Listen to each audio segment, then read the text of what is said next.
Are you ready?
5, 4, 3, 2, 1.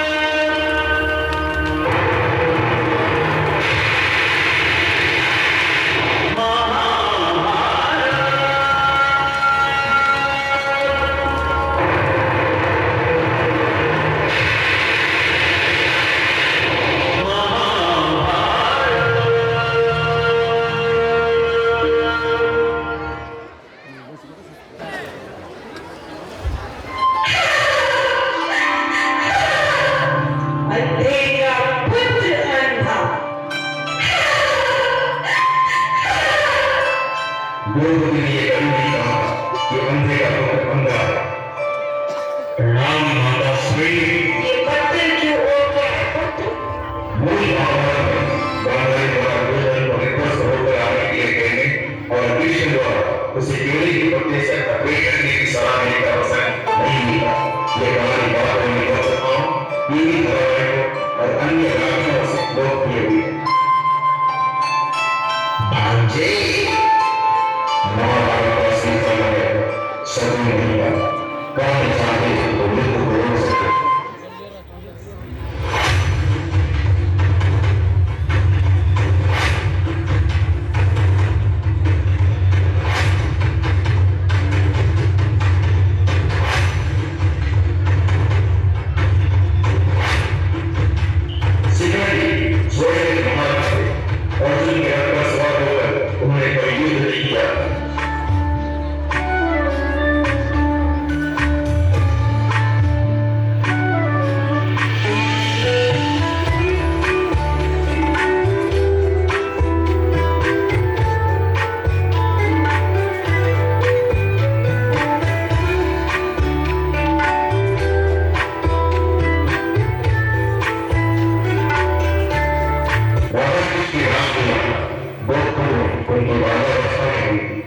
साढ़े 11 साल की उम्र में श्री कृष्ण मथुरा उसके बाद 100 साल तक हुए राधा से नहीं हुए।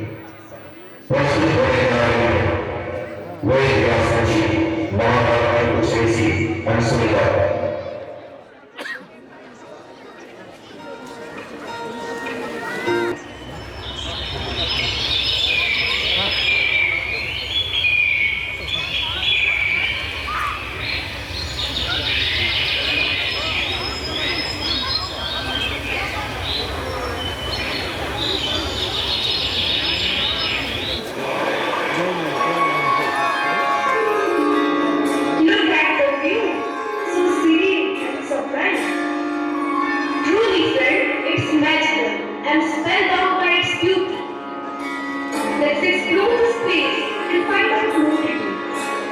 I agree.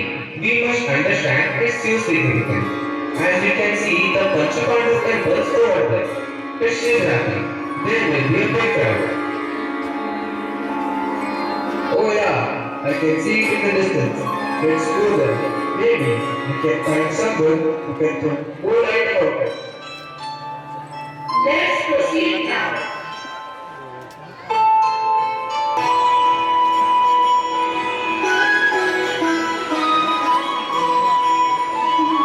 जय जय हो शंकरा आदिदेव शंकरा तेरे जाप के बिना चले ये सांस किस तरह मेरा कर्म तू ही जान क्या बुरा है क्या भला तेरे रास्ते पे मैं तो आंख मूंद के चला तेरे नाम की जोत ने सारा किया तमस मेरा नमो नमो शंकर भोलेनाथ शंकर जय त्रिलोकनाथ शंकर जय शिवाय शंकर नमो नमो शंकर भोलेनाथ शंकर रुद्रदेव देव महेश्वरा सृष्टि के जन्म से भी पहले तेरा वास था ये जग रहे या ना रहे रहेगी तेरी आस्था क्या समय क्या प्रलय दोनों में तेरी महानता महानता महानता नमो नमो शंकर भोलेनाथ शंकर जय त्रिलोकनाथ शंकर जय शिवाय शंकर नमो नमो शंकर भोलेनाथ शंकर रुद्रदेव देव Maheshwara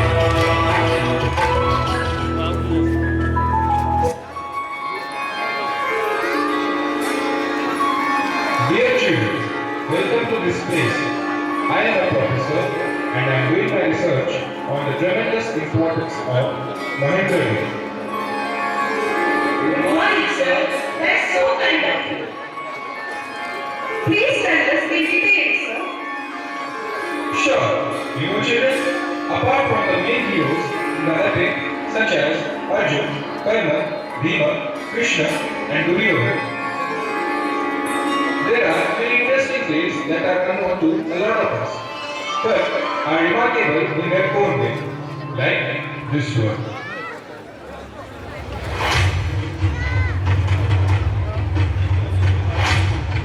Vishnu was born to King Shantanu and Ganga, named as Devdutta. After each child born to her, Ganga immediately drowned and killed them the river Ganga. Shantanu got grief, but stood silent, remembering his promise to Ganga. But when the eighth child was born and she walked to the river, Shantanu could hold himself no longer and objected to her rash act. Reacting to the violation of the promise made by Shantanu, Ganga left him forever, but took the infant with her and returned back to his father after he was named as the child with the name Devdutta. Devdutta's transformation into Vishnu occurred after his rightful vow. It took choosing lifelong celibacy and renunciation of his claim to the royal throne in order to see his father marrying Satyavati. मैं गंगा पुत्र देवव्रत चारों दिशाओं धरती और आकाश को साक्षी मानकर आज ये प्रतिज्ञा करता हूँ कि आजीवन ब्रह्मचारी रहूंगा, जीवन भर विवाह नहीं करूंगा, वंशहीन ही जीऊंगा और वंशहीन ही मरूंगा। ये मेरी अखंड प्रतिज्ञा है।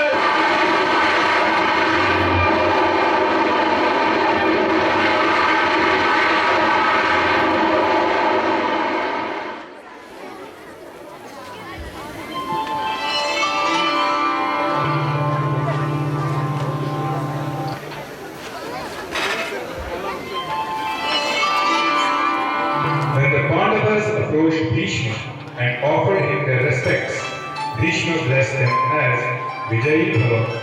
Realizing the dilemma existing in the mind of the Pandavas regarding him being the most skilled and invincible warrior, fighting from the side of the Kauravas who can never be defeated. Bhishma reveals them the mystery of his own fall. I have always fought honorably, following the Kshatriya codes of warfare, and so I will do till my last breath. I will not raise weapons against those without arms, those without armor, or those without the will to fight, wanting to flee or surrender. Nor will I raise weapons against those who are disabled, who are female, or who bear a female name. Shikandi, Drupad's valiant and violent son, is a key to defeating me. I see him as the same person he was in his previous life, as a woman. Even if he is a warrior now, I will not attack him. Place him at the head of your army and let Arjun attack me from behind.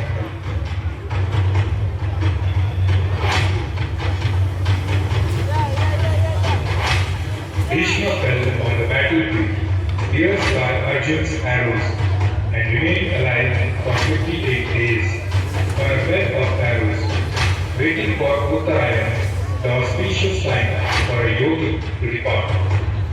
Lying in agony, he still gave discourses of Rajadharma, the state drama, to Yudhishthira. He offered Yudhishthira deep insights on Dharma, Artha, Kama, and Moksha, and the corporate management for an administrator, especially the guidelines to rule effectively.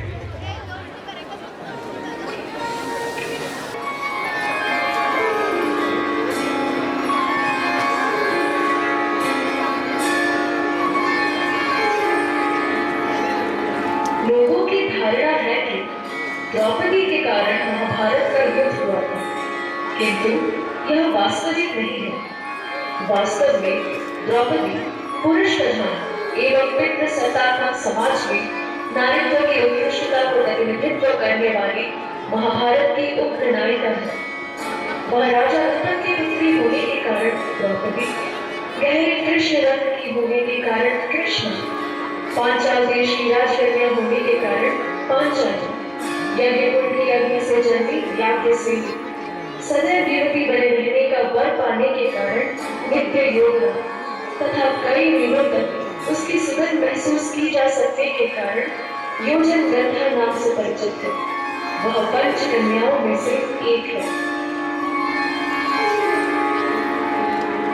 राजसूय यज्ञ की भरी सभा में शिशुपाल वध के दौरान जब श्री कृष्ण की उंगली कटने के कारण खून बहने लगा था, तब सब आश्चर्यचकित होकर देख रहे थे, किंतु द्रौपदी ने तुरंत बिना किसी हिचकिचाहट के अपनी कीमती रेशमी साड़ी का एक टुकड़ा काटकर उसे कृष्ण की उंगली पर पट्टी की तरह बांध दिया था।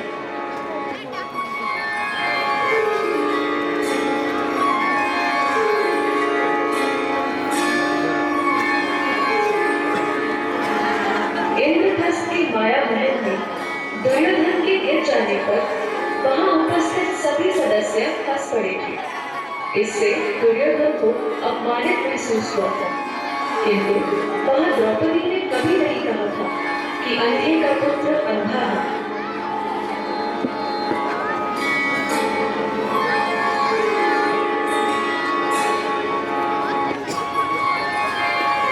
द्रौपदी ने उचित न्याय पाने के लिए कई तर्क रखे। आखिरकार हताश होकर वो दोनों हाथ ऊपर उठाकर श्री कृष्ण की शरण में गए। तब उन्होंने चीर बढ़ाकर द्रौपदी को अपमानित होने से बचाया और साड़ी का टुकड़ा बांधने का फर्ज चुकाया।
वास्तव में द्रौपदी असाधारण सुंदरी थी, शालीन थी, वाक्पटु थी, बुद्धिमती थी, साहसी और दृढ़ संकल्पी थी, त्यागी और स्वाभिमानी थी, कुशल साम्राज्ञी व प्रशासिका थी। वह नारीवाद के लिए उत्कृष्टता का प्रतीक थी।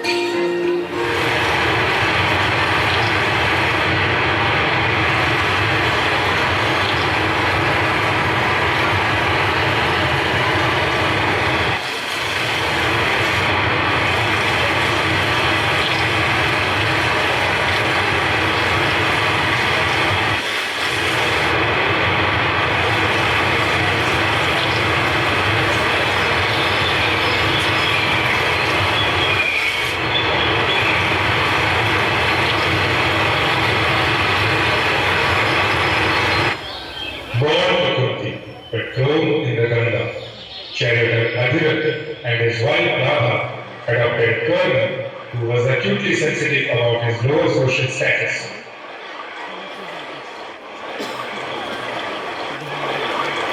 The point of conflict was Drona's refusal to teach Karna the Brahmastra with which he wanted to kill Arjuna.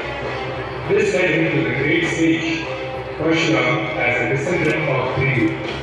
However, when Parshuram discovered Karna's deception, he cursed that Karna would forget the use of the Brahmastra at the most crucial moment of his life. The same thing happened.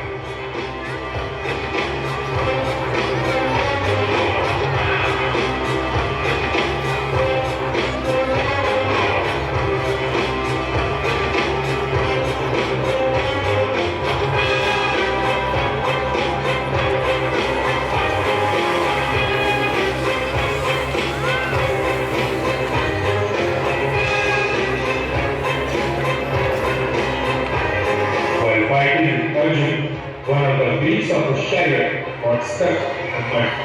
So, Karna alighted from his chariot to fix the wheel. Actually, he was just feeling tired, trying to recall the moment.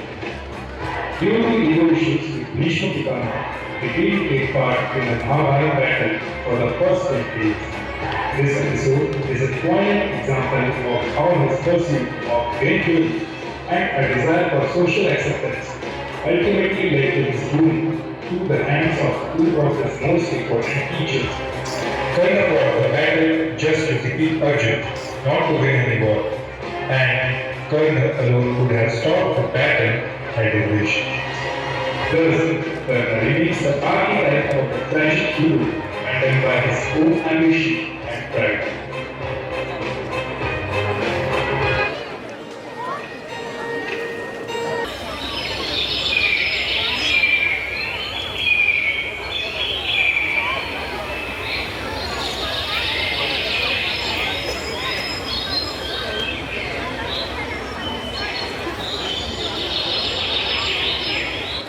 Children, now you understood how these characters are integral to a complete understanding of this epic. You are right, sir. It's so enlightening. Mahabharat में धृतराष्ट्र की पत्नी गांधारी की सेवा के लिए सुगंधा नामक दासी को नियुक्त किया गया था, जो वैश्य वर्ण से संबंध रखती थी। युयुत्सु धृतराष्ट्र और दासी सुगंधा के पुत्र थे। इस कारण वह दुर्योधन और अन्य 99 कौरवों के सौतेले भाई थे। जब युयुत्सु का जन्म हुआ तो वो देखने में अत्यंत बलवान लगते थे और इसी कारण उनका नाम युयुत्सु रखा गया, जिसका अर्थ योद्धा है। वो दुर्योधन से छोटे और दुशासन से बड़े थे। कुरुक्षेत्र युद्ध में वह एकमात्र कौरव थे जो जीवित बचे और उनकी मृत्यु वृद्धावस्था में हुई, न कि युद्ध में। युयुत्सु एक धर्मात्मा थे। वे अपने अधर्मी भाइयों से अलग एक धार्मिक और नैतिक योद्धा थे। युद्ध शुरू होने से सुनकर युयुत्सु कौरव का पक्ष छोड़कर पांडवों के साथ आ गए थे और उनके इस कार्य से नाराज होकर दुर्योधन ने कहा था कि आखिर में सौतेला ही रहता है। और युधिष्ठिर ने पांडव सेना के लिए अस्त्र शस्त्र और रसद की आपूर्ति की जिम्मेदारी सौंपी। जब युधिष्ठिर हस्तिनापुर के सम्राट बने तो उन्होंने युयुत्सु को अपना मंत्री बनाया। अतः ये सिद्ध है कि महाभारत में कौरवों की संख्या 102 थी, न कि 100 या 101।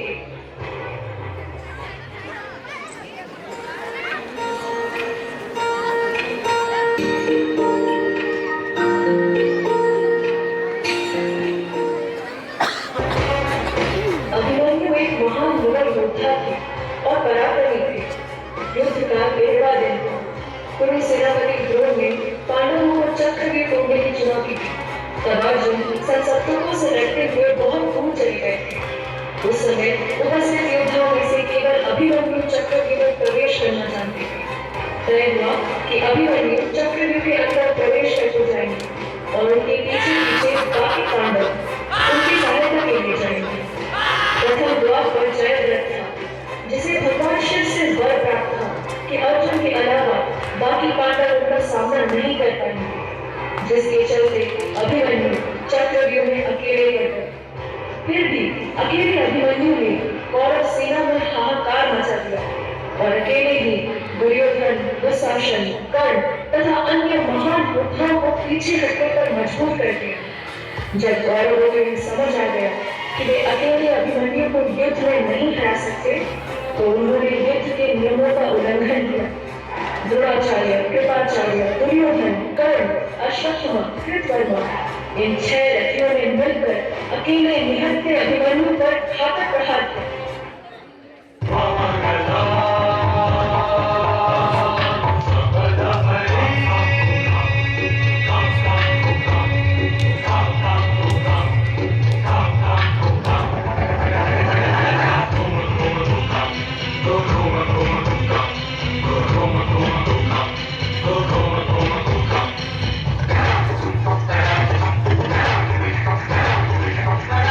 अंत में दुशासन के पुत्र ने आहत अभिमन्यु पर गदा प्रहार कर सिर फोड़ दिया।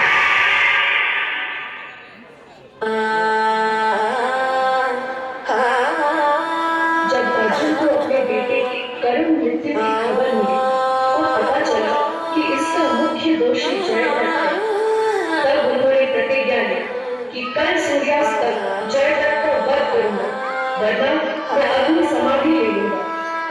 अर्जुन की प्रतिज्ञा से जयद्रथ भयभीत हो गए। द्रोणाचार्य ने व्यूहों की रचना करके जयद्रथ को अर्जुन की पहुंच से बहुत दूर रखा।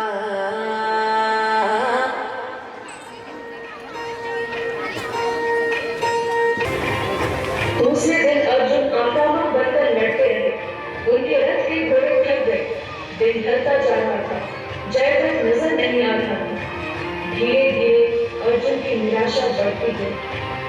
अर्जुन की घबराहट देखकर कृष्ण मुस्कुराने लगे। ये देखकर अर्जुन व्यथित होकर बोले, हे केशव, आप मेरी इस दुर्दशा में क्या सह हैं?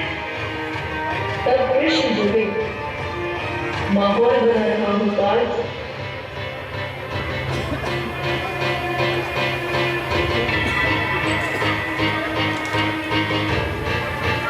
तब श्री कृष्ण ने माया की रचना की। सुदर्शन चक्र से सूर्य को ढक लिया।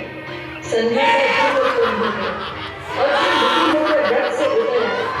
अब प्रतिज्ञावश अर्जुन को आत्मदान करना होगा। अर्जुन की आत्मदान देखने हेतु जयद्रथ कौरव सेना के सामने आकर अट्टहास करने लगा। जैसे ही जयद्रथ सामने आया, श्री कृष्ण की माया से संध्या हट गई। सूर्य पुनः प्रकट हो गया। तब श्री कृष्ण ने कहा, अर्जुन, सूर्यास्त नहीं हुआ है। तुम्हारा शत्रु तुम्हारे सामने खड़ा है। उठाओ अपना गांडीव और वध कर दो इसका। ध्यान रहे, ऐसे बाण चलाओ कि जयद्रथ का सिर कटकर जमीन पर न गिरे। 100 योजन दूर पर तपस्या में बैठे उसके पिता की गोद पर गिरे। अर्जुन बोले, ऐसा ही होगा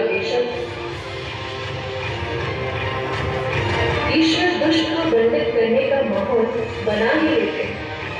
इसीलिए विधाता के विधान पर सदैव भरोसा बनाए रखना चाहिए।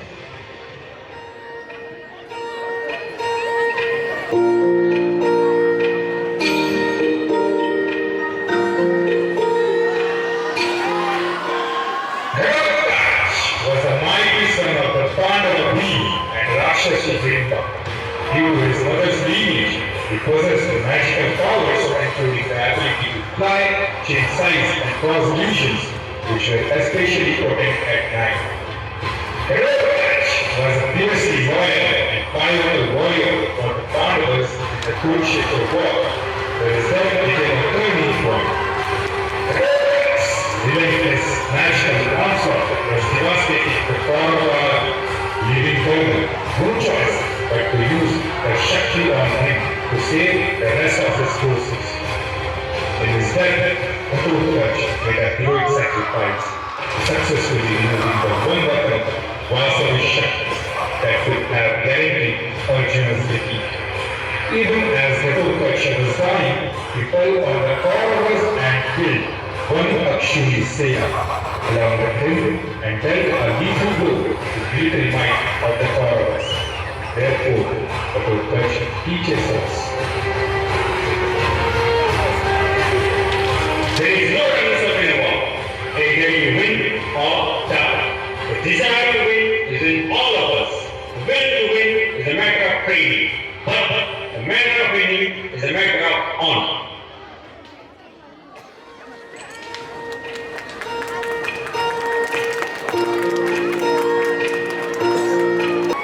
So, dear children, are you enjoying the stories? So much, sir. I think everyone should know these things before forming an opinion about this timeless epic. I agree. Do you know, children, Radha and Krishna were separated due to a curse. And Krishna never met Radha after he left Vrindavan at 11 years and 6 months of age. Really?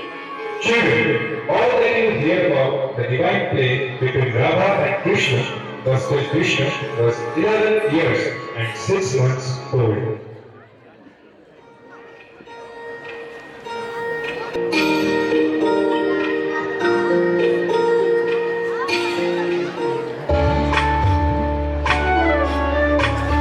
The beautiful relationship between Radha and Krishna is not defined by a conventional marriage, but by a profound, unique, and highly celebrated spiritual love and devotion that transcends worldly ties.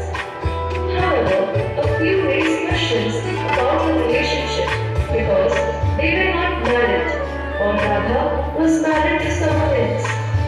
These people have not understood the definition of true love, which is platonic, sempiternal, and transcendental. Krishna was just 11 years old when he had a strong bonding with Radha. Thus, it can be said that their bond was more symbolic and spiritual, representing the pure love between the soul and the divine than worldly. When he was 11 years and 6 months old, Krishna left Mathura and had never met Radha afterwards. Devi Padavata Vrindavan translates to extend me your tender and lotus-like feet. It is a famous line from the Gita Govindam by Jayadeva, where Krishna asks Radha for this gesture as a sign of his surrender to her and a way to heal his heart from the poison of love. The phrase symbolizes the divine acceptance of the devotee's surrender and the ultimate refuge found at the Lord's feet. Devotees see it as a symbol of pure divine love and the highest form of devotion. Many believe Radha represents the ideal soul, while Krishna represents God. Artists celebrate their bond as an expression of beauty and joy.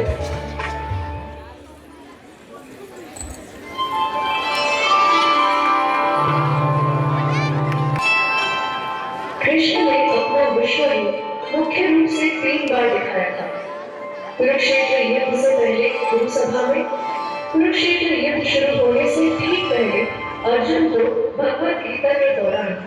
और ऋषि उत्तम को।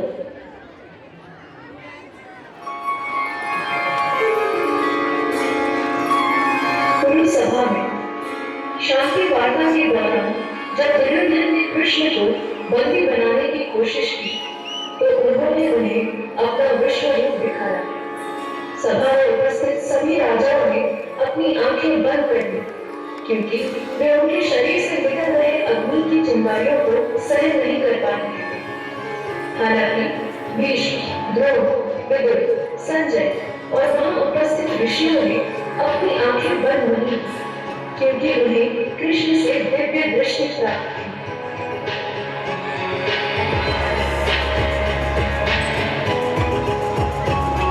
कुरुक्षेत्र युद्ध शुरू होने से पहले अर्जुन को कुरुक्षेत्र युद्ध शुरू होने से ठीक पहले दोनों सेनाओं ने अपनों को देखकर भावुक होकर युद्ध न करने की बात करने वाले अर्जुन के सभी संदेहों को दूर करने के लिए अर्जुन को श्री कृष्ण गीता सुनाते और अवश्य तभी अर्जुन पूरे पराक्रम के साथ युद्ध लड़ सकते। विश्व के दर्शन के बाद अर्जुन के सभी संदेह दूर हो जाते।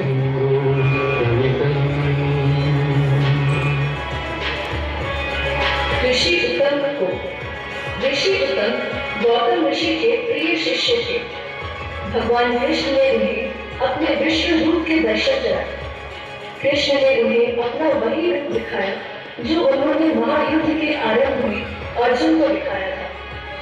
उत्तम इसे अधिक देर तक सहन नहीं कर सके।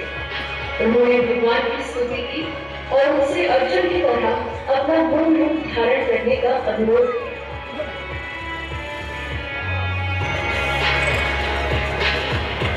भगवान ब्रह्मा को एक प्रसिद्ध लोक कथा के अनुसार सृष्टिकर्ता होने के गर्व से भरे ब्रह्मा जी एक बार भगवान कृष्ण से मिलने का विचार कर बैठे।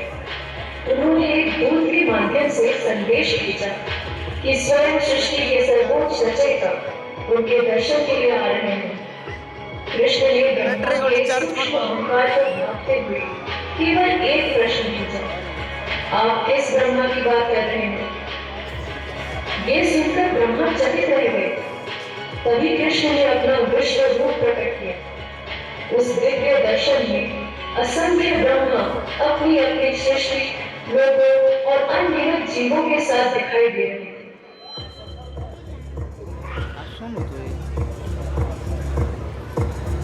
उस अद्भुत दृश्य का अवलोकन करते ही ब्रह्मा का समस्त गर्व तत्काल मिट गया। उन्होंने अनुभव किया कि श्री कृष्ण ही अनंत ब्रह्मांड समूहों के अधीश्वर तथा स्वयं रचनाकारों के भी आदि कारण हैं। वे विनम्र होकर कृष्ण की महिमा का स्तुतिगान करने लगे।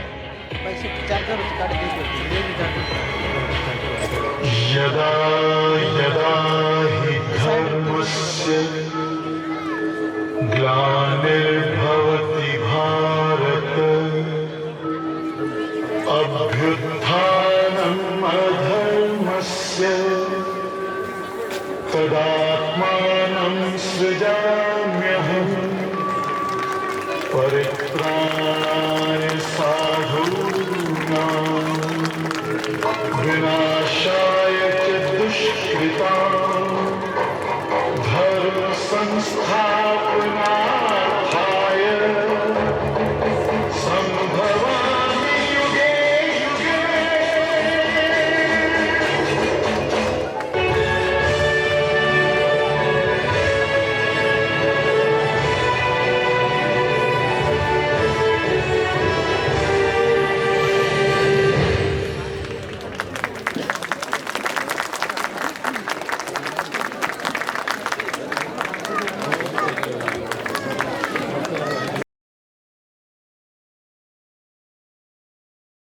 श्री गुरुभ्यो नमः।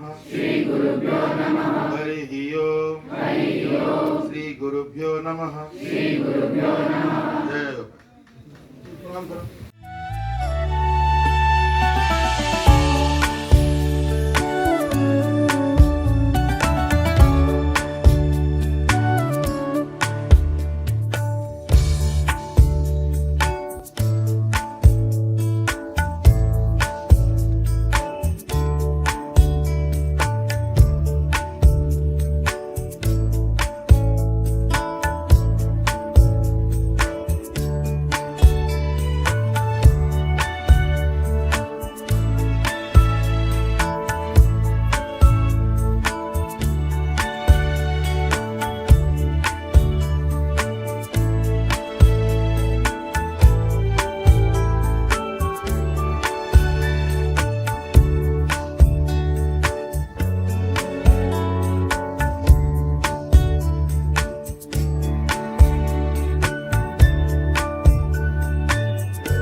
नमः